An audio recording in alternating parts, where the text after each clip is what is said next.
همواره در هر شرایط ارتباطاتی که از دغدغه‌های مهم بشر بوده، اما این روزها شیوه آن با گذشته فرق کرده است و بسیاری از ارتباطات از جمله معاملات، تجارت، آموزش، فضای کسب و کار از این طریق انجام می شود. مشکلات و دغدغه مردم این منطقه نبود آنتندهی تلفن همراه و اینترنت است که گاهن دانش آموزان این منطقه به علت نبود اینترنت با مشکلاتی دست و پنجه نرم می‌کنند. مسائل با مشکلات عدم دسترسی به اینترنت در بعضی از مناطق آنتندهی تلفن همراه حالا به یک چالش بزرگ تبدیل شده است. جناب بخشدار، وقت بخیر و خسته نباشید. یکی از دغدغه‌هایی که مردم این منطقه دارن نبود اینترنت و تلفن همراه است که گاهن برای دانش آموزان بعضی وقتا برای ارتباط اینترنتی یا همون سامانه شاد با مشکلاتی مواجه میشن. اگه توضیحاتی در این مورد دارید و پیگیری هایی که از طرف بخشداری صورت گرفته برای بینندگان عزیز ما بفرمایید. بسم الله الرحمن الرحیم. وقت حضرت علی هم بخیر. الان ما در روستای بالد سرکوب حضور داریم.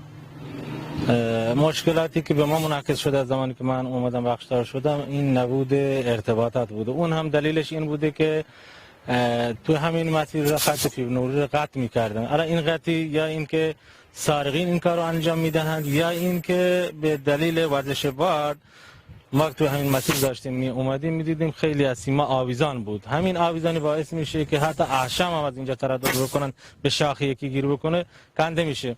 لذا برای این کار به مدیر مخابرات اعلام کردیم که هرچی سریعتر نسبت به تنظیم این سیما هر سریعتر اقدام بکنه و برای ارتقای این دکلی که اینجا موجود هست در این روستا به ما قول مساعد داد که جزء برنامه ما هست که اینو حتما ارتقا بدیم و حتما در همین سال 1400 اتفاق خواهد افتاد.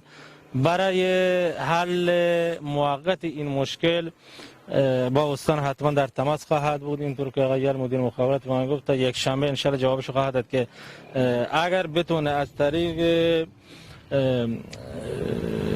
گسترش پهنای باند دکل نگور یا حتی کالبر به نزدیکترین روستای اینجا که ارتباط هست اون ارتقا بده که بتونه موقتا اون مشکل حل بکنه تا خود اعتبار لازم که اینجا اومد برای این روستا ان شاء الله خود همینجا را ارتباطو برقرار بکنه به صورت مستقل.